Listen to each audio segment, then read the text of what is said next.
Hey, what's up, fantasy fans? This is Mitchell with FF Real Talk, and we've reached the final week of the regular fantasy season, rather. And to say the least, this has been an eventful ride throughout for a number of reasons. For the fact that the season's been a lot chaotic, some of it's been predictable, but a lot of it rather hasn't. It's been people that have emerged you would have never thought have. It's people you expected to perform who haven't. And more importantly, from my take of it, this is my first year giving advice or having my Twitter for this. I started it in August, started the channel in August, and seeing you guys' correspondence or your opinions or your questions or whatever have you coming back to me, it's made this thing much more interesting than any year that I've ever played. And I appreciate the situation as a whole, and I'm glad I started it because it's been a lot of fun. And a lot of people have been asking me how am I doing in my leagues, and I've answered that question a number of times. So I'm gonna just go ahead and put it out there to everybody because you probably would want to know a person that you guys listen to in terms of advice. I'm in 16 leagues, two accounts where I have 10 in one league, 6 in the other. Of those 16 leagues, if the playoffs started today, I'm in 12 of the 16. One of those remaining four that right now I wouldn't be in, I still have a fighting chance to get in. Next week's gonna determine everything. But this is a kicker. Ironically, one of those four that I'm presently not in, I'm in a position that I've never been in of the 9 years I've played fantasy football, and that's being in dead last place. But there's a strange, legitimate reason for that. Let me go through you the actual draft that I had for this team that I'm in dead last with. Adrian Peterson, Doug Martin, AJ Green, Ben Tate, Andre Johnson, Cordero Patterson, RG3, Jordan Cameron. Those are the top 8 picks for this league that has just been the league of extraordinary bull, you know what I mean? But it doesn't even end there. Those were the top 8 picks for me. Look at the bottom 8 picks. It's just as bad in terms of my bench depth. Kendall Wright, Danny Woodhead, D'Angelo Williams, Andy Dalton, the Bengals defense, Ruben Randall, Zach Ertz, and Dan Bailey at kicker. After you hear that, you know that my luck couldn't be any worse. Every one of those 16 players on that list, with the exception of my kicker, Dan Bailey, have been either hurt a lot of the time, hurt and underperforming, waived, suspended, and everything else. Just look at this team.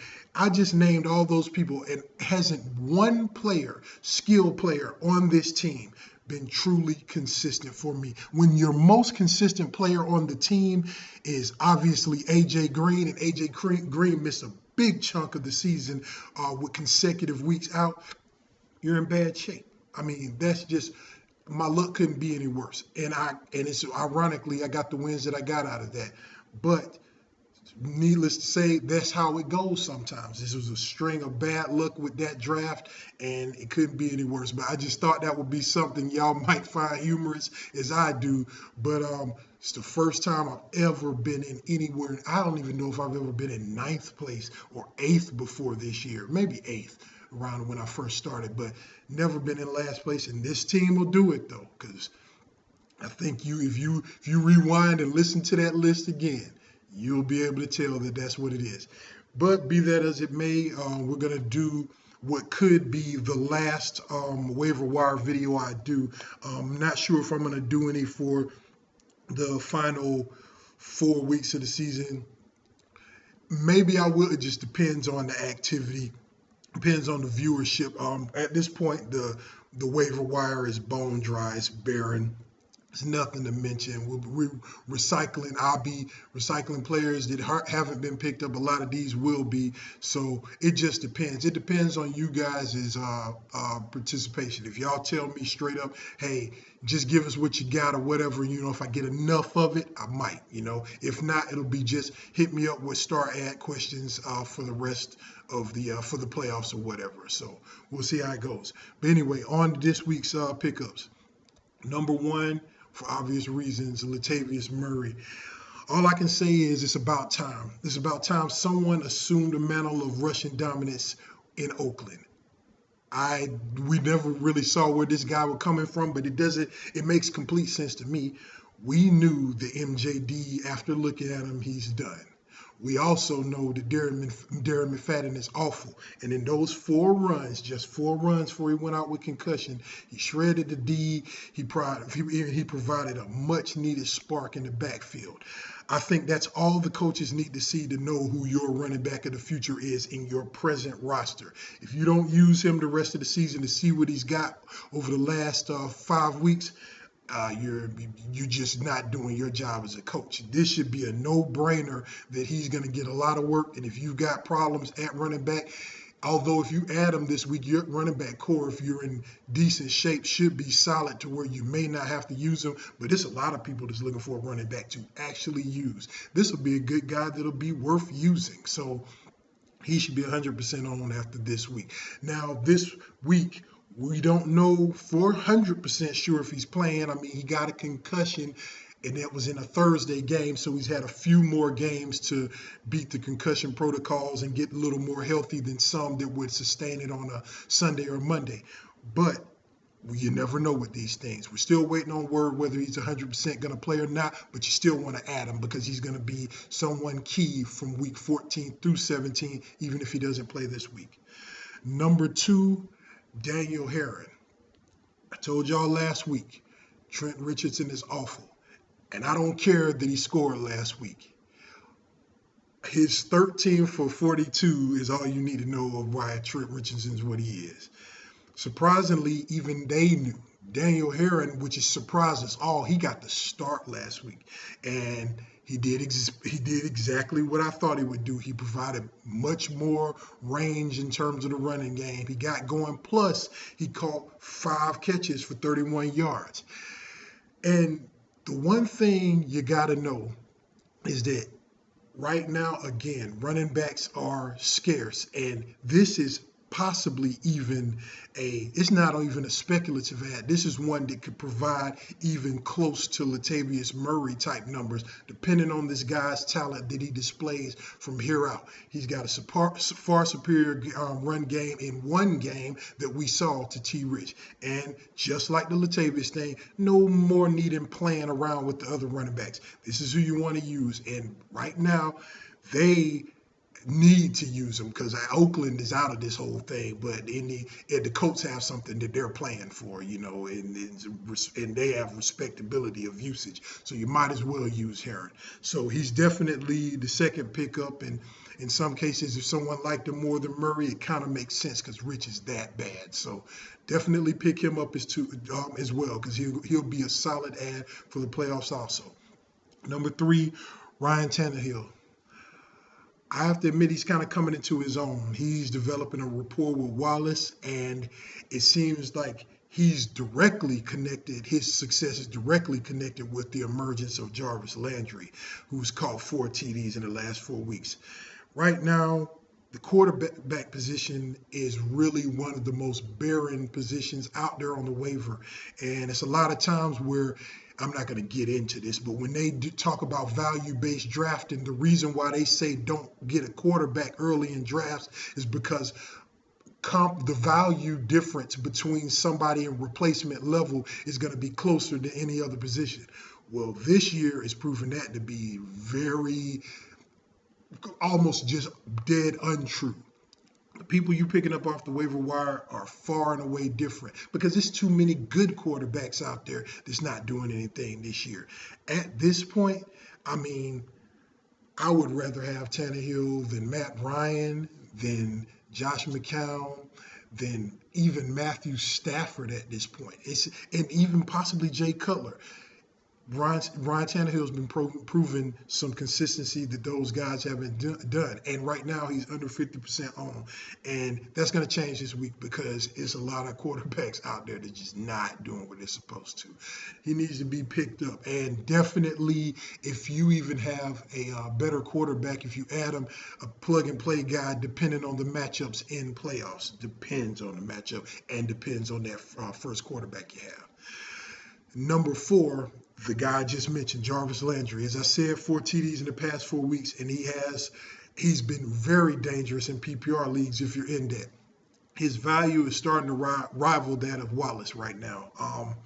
And I don't know, boy, if y'all are paying attention, y'all are seeing a historic wide receiver class with these rookies. I mean, it's outstanding. I mean, Odell Beckham, Landry, Cooks, Kelvin Benjamin, the list goes on and on. Mike Evans, this is Devontae Adams. This is unbelievable, the list of talent this year at the wide receiver position. And a lot of them are absolutely producing. So right now, as every position, wide receiver, you want to pick up somebody, Jarvis Landry is one to grab.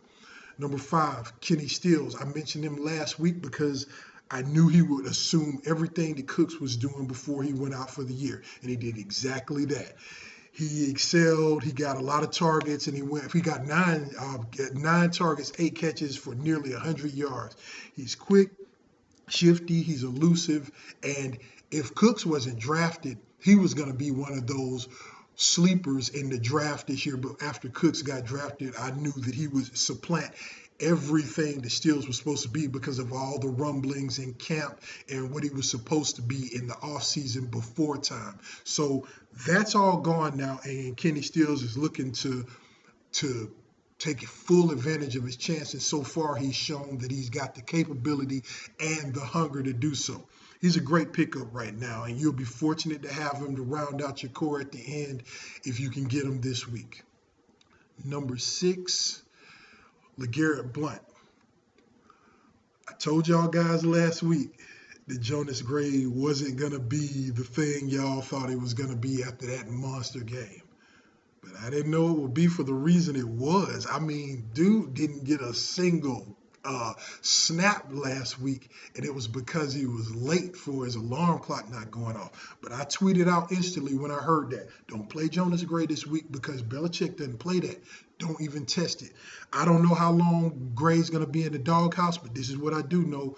LeGarrette Blount is not only a proven runner who has some downhill running ability and some power, he knows the Patriots system and is coming right back into it after, leaving the Steelers just over a week or so ago. The thing is, but just like Gray that I said last week, the Patriots have a different game plan every week. So just because you saw LeGarrette Blount provide a spark this past weekend, he might not be much of anything next week. So Patriots running backs aren't much to depend on. But again, you're taking home run shots here. He might very well be one. And he's got the knowledge of the system, like I said, so they don't have to ease him in.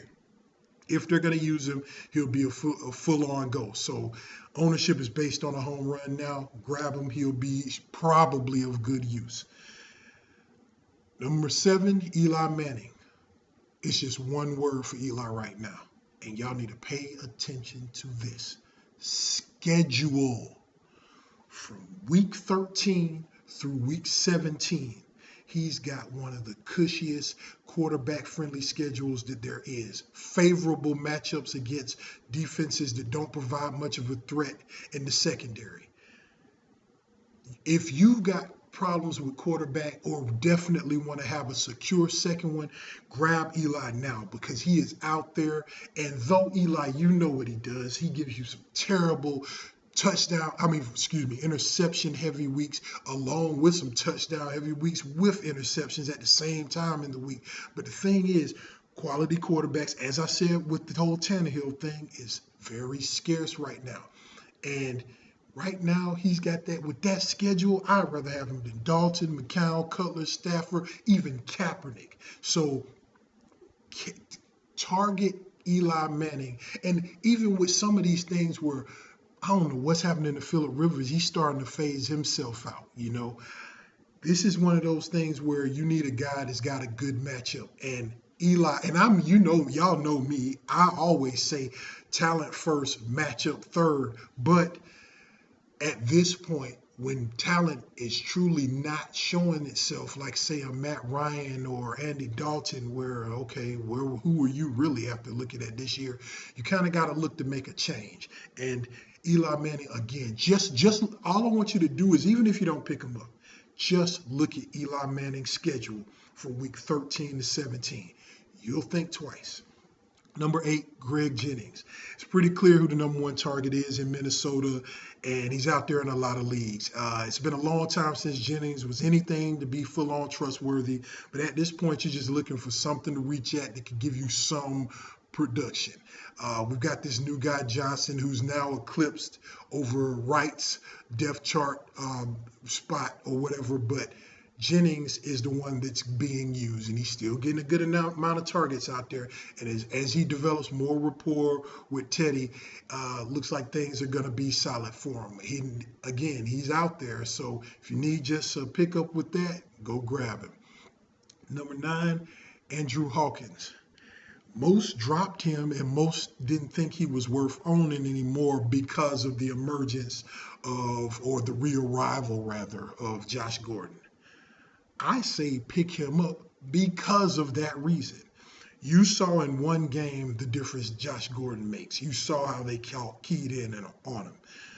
Andrew Hawkins had a lot of room in the slot and elsewhere on the field, and it showed with the work he got last week. He got 90 yards on his catches last week, and I think going forward, it'll be somewhat to that production. He's going to be something you can trust because they're going to be keying in so much elsewhere that he's going to be left open. And you see what he does after the catch. He reminds me a lot of Darren Sproles at a different position. Darren Sproles was always pretty much a receiver, but he's a small guy that's shifty, and he knows how to break into open field. He's a monster, and he knows how to shed tackles too as a small guy. So again, we're looking for somebody who can just give you something. So I definitely would recommend picking up him if you have some problems out there. I probably should have put him on the list. I don't know his ownership right now, but if you got the chance to get John Brown, you definitely want him. I don't know if Larry Fitzgerald is going to be back anytime soon. So this is just going to be an insertion guy that probably should have been up higher on the list. I didn't look at John Brown's ownership. I don't know if it's higher than 60%, which is usually my baseline, but check it out to see if John Brown's out there. Definitely try to target him because he's definitely someone's going to get work. Just going to throw that in. And my number 10 is Tim Wright. This is strictly a desperation ad in a desperation position, tight end. Gronk has the job locked up. Y'all know how it is. But you also know that they key in on Gronk so much, and it's resulted in Wright having some games where he is getting some work, and he definitely gets a pretty good amount of targets out there and a lot of snaps. It's not anything like I can say, look at this game or look at that game. Well, it's a few games, but it's not like a string of things to say this guy's a guy to have. But again, this is shots in the dark, hoping it hits a target. Plus, you never know in terms of, got a little wood here we're going to knock on, in terms of Gronk's health. You never know. This is somebody to pick up that, could very well emerge. Like I said, more than anything, we won't even talk about health, but more than anything is the fact that they key in on Gronk so much, and he's been getting some work out there and as a tight end. So that's, and completely, if you're desperate at tight end, grab them. So yeah, that ends the video pretty much. Again, I'm thinking this is going to be the last week of it. It's definitely of the fantasy regular season. If y'all really want more going on the final 4 weeks, like I say, I'm going to be here to help y'all with any start-sit questions or anything y'all need advice-wise through Twitter, if you need that. But we're just going to have to see in terms of videos, because it's getting to the point where I'm recycling a lot of players I've mentioned before, or it's just not a lot of new people are going to be coming up. Or if I do it, it's going to be a compressed list of maybe 4 or 5 as opposed to 10. So we'll just see what happens. Let me know if y'all want it more out there. If y'all do, if the viewership is high enough, and if I get enough comments saying, yeah, keep going, man, just we'll see then. But good luck. This is probably the most important week right now of the fantasy season. A lot of playoff implications are on the line right now. This week is do or die in one league for me. Is win or win as your chance. And some people they need this final week. So I know it's about making the best moves, and I'm gonna do the best I can to help you the same way I have all this time. So keep tuning in, or well, watch this rather, and keep following me on Twitter rather, and keep asking questions. Send questions anytime at FF Real Talk. Again, that's Twitter at FF Real Talk. Ask me any questions you got, and good luck in week 13. This is no, it's no turning back now. This is the time. So any questions, ask me, and subscribe to the channel as well. So we'll see y'all next time. All right, good luck and have a good one.